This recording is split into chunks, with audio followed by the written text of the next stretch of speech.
ये कहानी है एक माँ की, एक दुखियारी आत्मा की, जिसने अपने मातृत्व को खो देने के बाद मौत को भी मात दे दी। एक पिछड़े गांव में जहां बेटियां बोझ समझी जाती थीं, वहीं एक औरत नीरा एक उम्मीद लिए जी रही थी, मां बनने की उम्मीद। उसका पति रवि 4 भाइयों में सबसे छोटा था।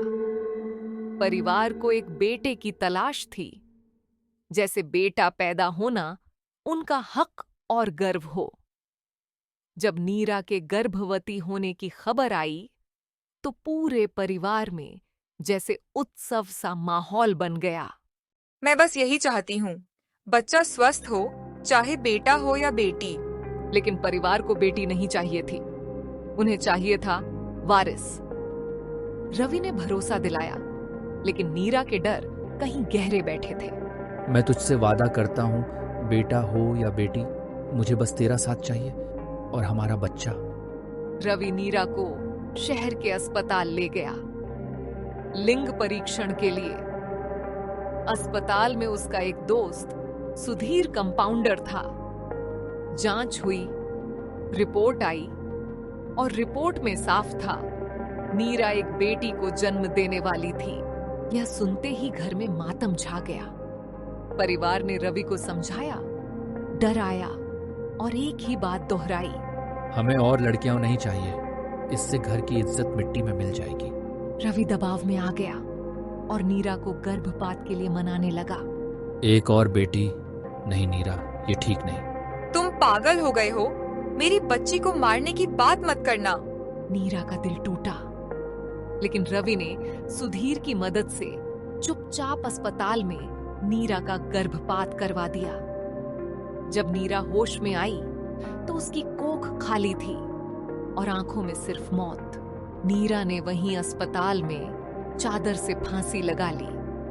वो मर चुकी थी, लेकिन उसकी ममता, उसकी आत्मा वहीं रह गई, उसी अस्पताल में। 13वें दिन अस्पताल के डिलीवरी वार्ड में नवजात बच्चे एक एक कर बिस्तर से गिरने लगे। किसी ने देखा नहीं, लेकिन महसूस सभी ने किया। एक औरत की रूह, मां की आत्मा वहां थी। अब कोई नहीं कह रहा था कि यह अफवाह है। अब यह अस्पताल सच में एक भूतिया अस्पताल बन चुका था।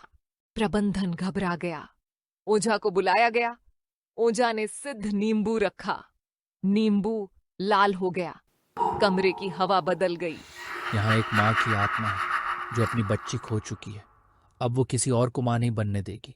फिर नीरा की आत्मा प्रकट हुई।